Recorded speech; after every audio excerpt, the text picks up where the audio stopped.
Welcome back to the War Room, where we are going to take a look at the Battle of Poltava, fought between the Swedish Empire and the Russian Tsardom in 1709. This was a decisive battle that changed the course of European history. Sweden fell from great power status, and Russia ascended to it. Despite that, it's not a tremendously well-known engagement in a not tremendously well-known war, at least in Western Europe. That war is the Great Northern War, which started in 1700. Over the course of the 1600s, the Baltic had been turned into a Swedish lake at the expense of Denmark, Norway in the west, and the Polish-Lithuanian Commonwealth and Tsardom of Russia in the east. When Charles XI of Sweden died in 1697, the next in line to the Swedish throne was his son, Charles XII, who was only 14 years old. This was taken as an opportunity by Sweden's enemies to regain what they had lost in the last century. Forming an alliance, Frederick IV of Denmark, Augustus II of Saxony-Poland, and Peter the Great of the Tsardom of Russia all declared war on Sweden in 1700, attacking the Swedish holdings of Holstein-Gottorp, Livonia, and Ingria, respectively. Despite being only 18 at the outbreak of hostilities, Charles XII rapidly proved to be not only unintimidated by the combination of forces arrayed against Sweden, but something of a military prodigy, with a well-disciplined professional army to command. Denmark had attacked in March. In July, Charles personally led a counter-invasion of Zealand that threatened Copenhagen, forcing the Danes to sue for peace. Only a month later, Peter the Great invaded Ingria on the Gulf of Finland. With the Danish threat out of the picture, Charles sailed an army east across the Baltic. The Russians were besieging the city of Narva with 37,000 men when Charles arrived in November with 10,000 Swedes. Undeterred, he launched an attack through a snowstorm that broke into and then rolled up the Russian siege lines. The Russian army collapsed and surrendered, prompting Peter to abandon his invasion of Ingria for the time being. Charles followed these two striking successes up by plunging into Poland. Here, despite military victory after military victory, it proved more difficult to force Augustus II to come to terms.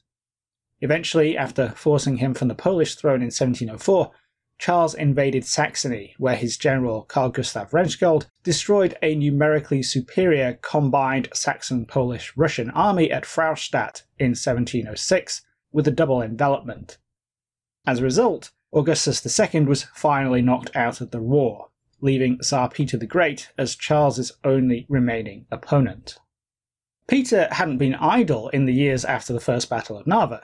Already committed to modernising his Tsardom, he put great effort into reconstructing and improving his army, putting it through its paces in another invasion of Ingria while Charles was campaigning in Poland and Germany.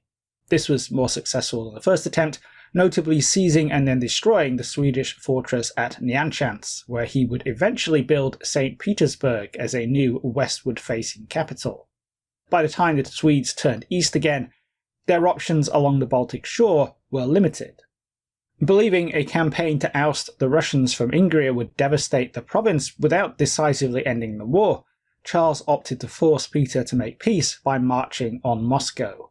This was no easy task, not least because Charles himself was starting out from Saxony in August and had over 1,700 kilometers to go. This main effort had to cross Poland and what is now Lithuania and Belarus in the face of a covering Russian army led by Prince Menshikov. Falling back ahead of the Swedes, Menshikov followed Peter's orders to pursue a policy of scorched earth and rely on the great depth of the Russian Tsardom to degrade the Swedish army. For his part, Peter was preparing to defend in the north, and only slowly realised that Charles was intent on the space between the rivers Dwina and Dnieper, the so-called river gap that presented the fastest route to Moscow. East of Minsk, on the 3rd of July 1708, the Swedes encountered the Russian army as it made a stand at the village of Holochin. Here it had made efforts to fortify its position along the river Vabich, but its centre was dominated by a large marsh that defied any attempts at entrenchment. Grasping this as the decisive point, Charles launched a night attack across the river and through a marsh, falling on one half of the Russian army. This was eventually rolled up out of its entrenchments and fell back into the woods, prompting the other half of the army to disengage as well. But this victory was indecisive. Most of the Russian army was able to escape and, soon joined and commanded by Peter in person, it now sought to avoid pitched battles. Hand in hand with this, Russian realization of Charles's avenue of attack into the Tsardom meant that they could both strip forces from other fronts to reinforce their main field army, and apply their scorched earth policy to greater effect. Already feeling the difficulty of feeding his troops, Charles was forced to wait for a secondary army under General Lewenhaupt, dispatched from Riga to bring up the supplies he would need to cross the wasteland ahead. Unfortunately for the Swedes, this was intercepted by a Russian force led by Peter in person, which inflicted a crucial defeat. While the Swedes didn't suffer heavy casualties, despite the Russians' superiority in numbers, they were forced to abandon and torch their supply wagons. This not only gave the Russian army its first major victory over regular Swedish troops in the campaign, but inflicted a double blow to the Swedes when the secondary army joined Charles, bringing with it more mouths to feed, but not the supplies they desperately needed. The drive on Moscow had to be abandoned. Considering his options, Charles received news of an uprising by the Zaporizhian Cossacks in Ukraine, who offered to provide supplies and winter quarters. The Swedes marched south, shadowed by the Russian army, who ultimately beat them to the Cossacks' capital at Baturin. A flying column under Menshikov torched the city and its vital supplies of food and ammunition when the Swedes were only 4 miles away.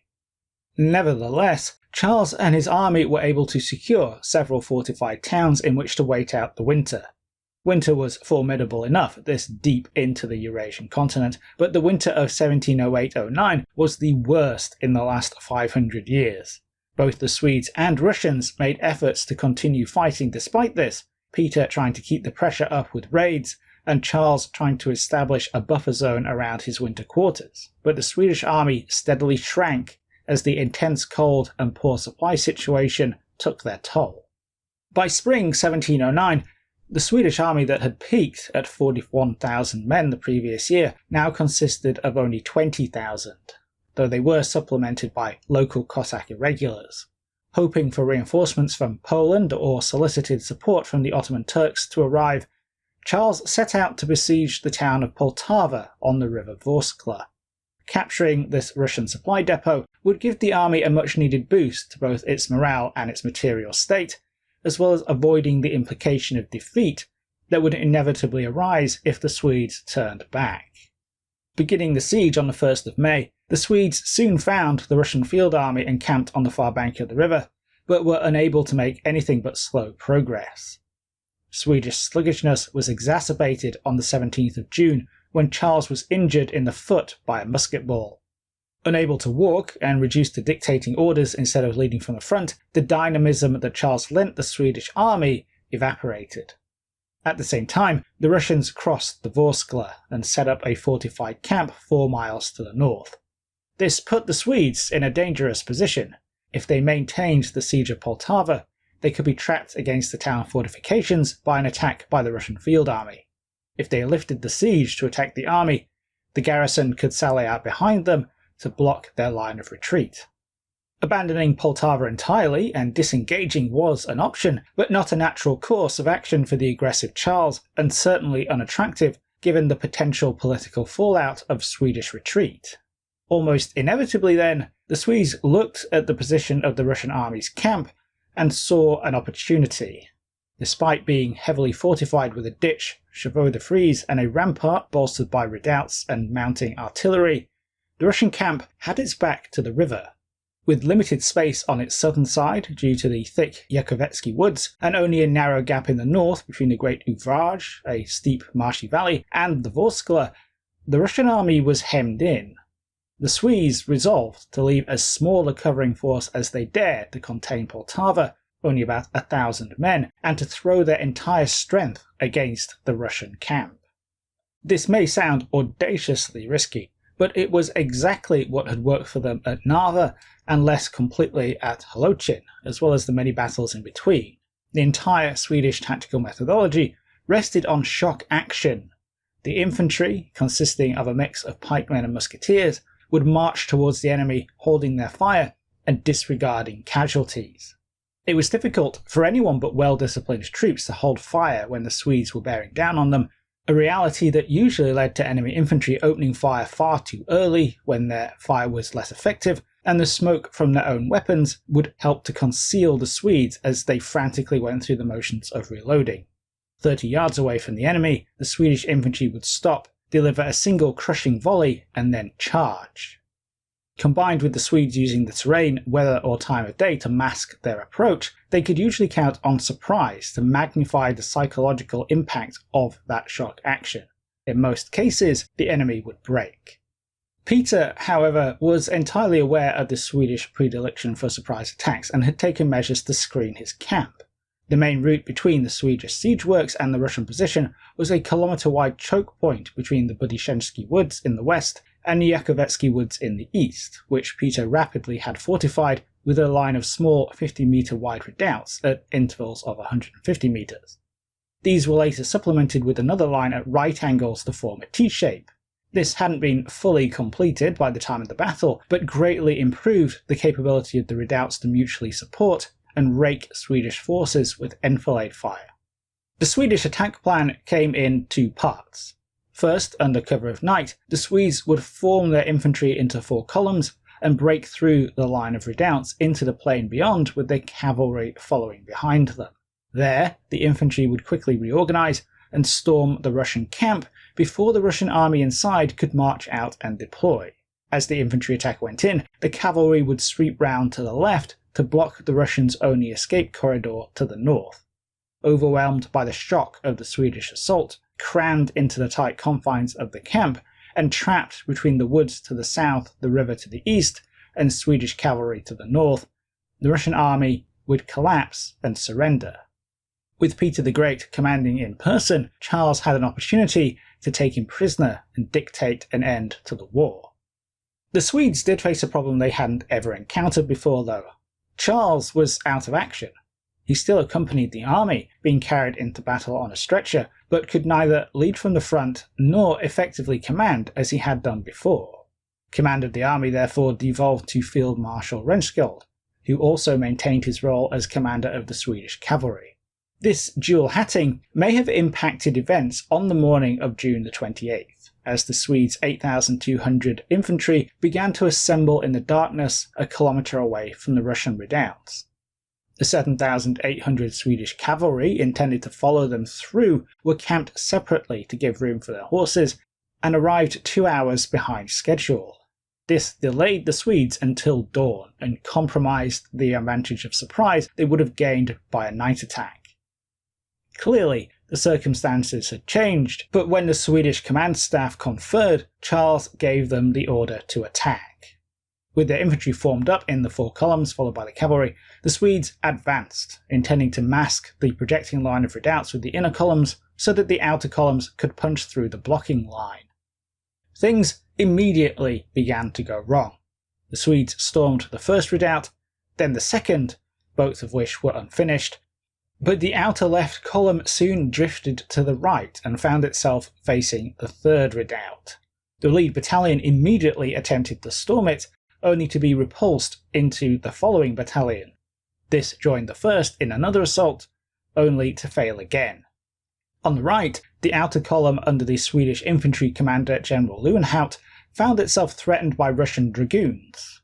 These had begun the battle arrayed behind the redoubts, but were now passing through to menace the Swedish columns. In response, the Swedish cavalry on the right under General Kreutz moved up to drive them back.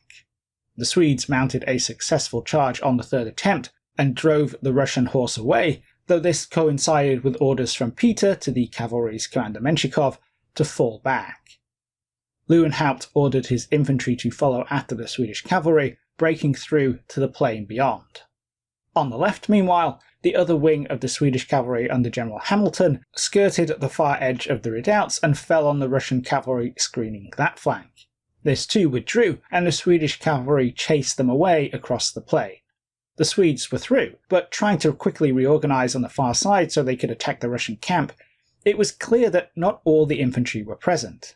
Fighting through the redoubts, the columns had become confused and mixed up, taking heavy casualties as units variously tried to bypass, screen, or storm the forts. A significant portion of the force under General Rus, 6 of the 18 infantry battalions, was still struggling to take the third redoubt. Nevertheless, General Lewenhaupt formed up the remaining infantry and pressed forward towards the Russian camp. Before they could attempt a storm, though, a message arrived from Field Marshal Renskold ordering Lewenhaupt to call off the attack and fall back to the west. With the Swedish cavalry scattered across the plain and a third of the infantry out of contact, Renskold wanted to reform more properly and mount a less disjointed, more concentrated assault. As the Swedish army began to reorganize in an area of dead ground opposite the Russian camp, things went from bad to worse. It's not clear if the Swedes had planned to attack the third redoubt. It seems unlikely, but in the confusion the effort developed its own momentum, and more Swedish units were sucked into the repeated attempts at storming it. These went nowhere, and, out of contact with the main army, with 1,000 of his 2,600 men out of action, Rus disengaged and sought to reform out of range of the redoubts up against the Yakovetsky woods. The Russians had also seen the danger Rus's diminished force was in and sought to take advantage of it. With the main Swedish force quitting the plain in front of the Russian camp, Peter saw his chance and sent out a force to deal with the isolated Swedes. 5 battalions of Russian infantry left the Russian camp, passing through the redoubts and attacking Rus from the north, while 5 regiments of dragoons rode round in an arc to catch them from behind. The Swedes resisted, but being both heavily outnumbered and low on ammunition, gave ground and then broke, fleeing into the woods.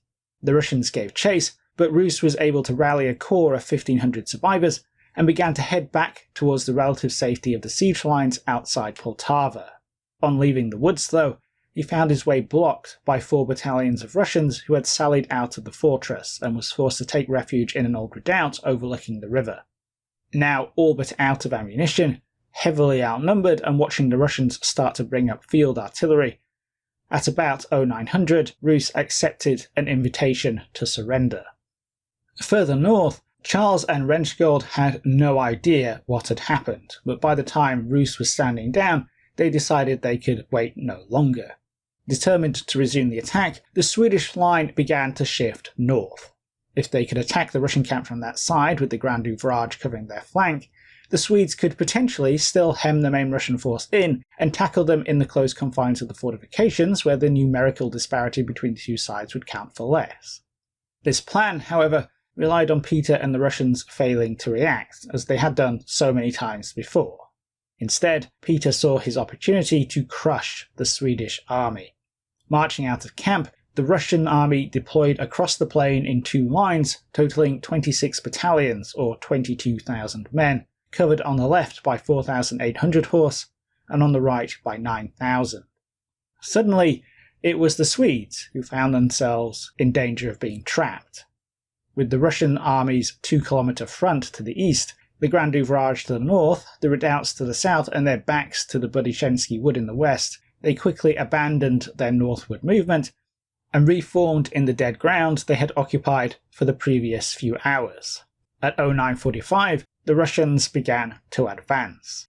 Not willing to fight a defensive battle, the Swedes marched forward to meet them. Vastly outnumbered, they tried to extend their battle line to avoid being overlapped by the Russians, but could only manage to increase their frontage to 1,500 metres against the Russians' 2,000, despite some dangerously wide gaps between battalions. Worse, the confined space of the dead ground was giving the Swedish cavalry difficulty forming up. Although there was enough room for Hamilton's horse to deploy in the left wing, Kreutz's horse was forced to hang back behind the infantry. The Swedes came under fire as they advanced. First from the heavier Russian artillery mounted on the walls of the camp, where it could fire over the Russian army, then from the field pieces they had brought out with them.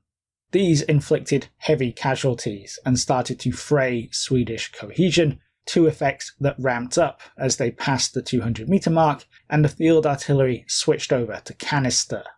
Nevertheless, the Swedes continued to march steadily forwards, sustaining another burst of heavy casualties as the Russian infantry fired a volley at 40 meters. What was left of the Swedish infantry stopped, fired its own volley, and then charged. Against all odds, the Russian first line was actually pressed back by the pikes and bayonets of the Swedes. But as the Swedish centre and right pushed into the Russian line, events on the flanks would prove their undoing. The leftmost two battalions had already begun to slow down and drift further left in the advance, opening up a gap between them that was widened as the more experienced troops of the Russian right forced the Swedish left back.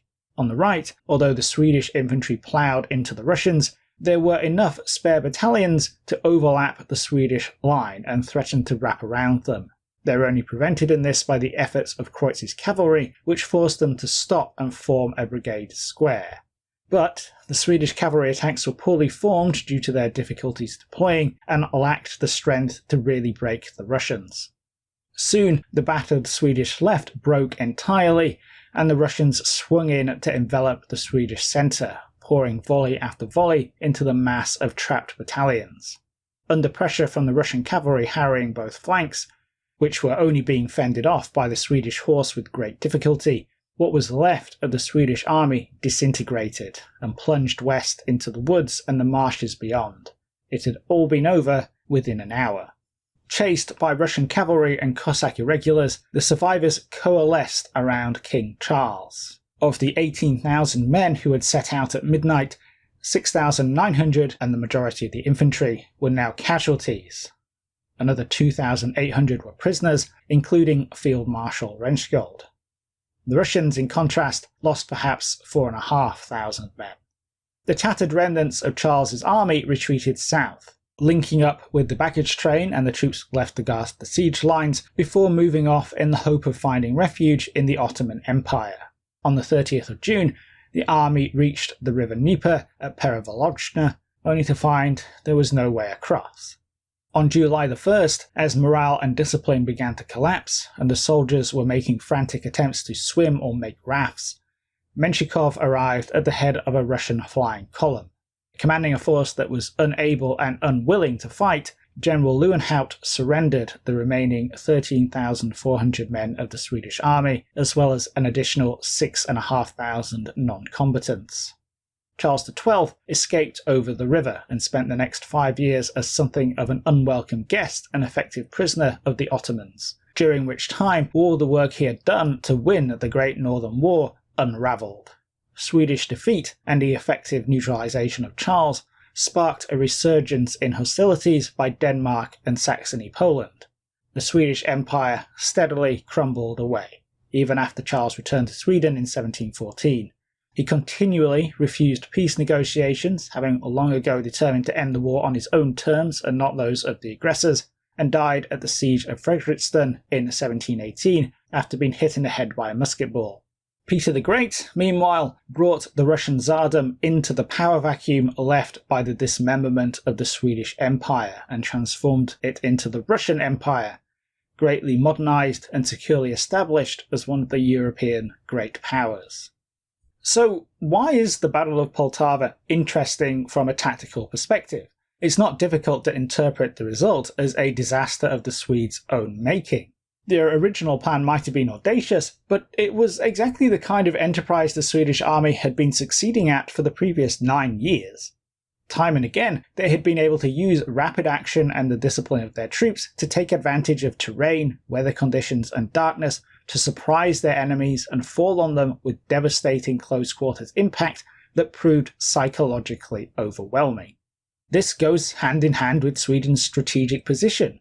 Surrounded on 3 sides by an alliance with a significant manpower advantage, they couldn't afford to fight a war of attrition. What the Swedes wanted was campaigns like the ones they fought in Denmark and the Gulf of Finland at the very start of the war.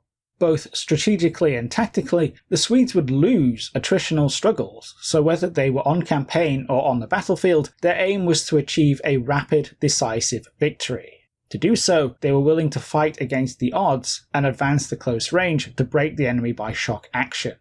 This might entail heavy casualties, but ultimately fewer than engaging in an attritional slugging match against numerically superior opponents. The problems with this approach were all apparent at Poltava.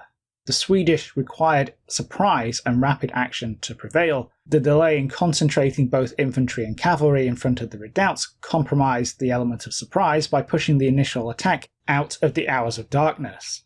Then, the attempt to pass through the redoubts was riddled with chaos and confusion, breaking up the army and leaving a third of the infantry on the wrong side. Chaos and confusion are par for the course for any kind of military activity, but it does look like there were command and control failures that rendered units unclear about how they were supposed to deal with the redoubts. This led directly to the persistent and unnecessary attempts to storm them that really gained a momentum of their own and left Ruse and his men cut off from the rest of the army, where they were ultimately defeated in detail. This breakup of the Swedish army in turn fatally compromised the rapidity of their attack. Concerns about their chances of success without proper combined arms and without the missing battalions led to the Swedes abandoning their infantry assault on the Russian camp at the last moment, and the hours of delay that followed essentially pulled the Swedish punch.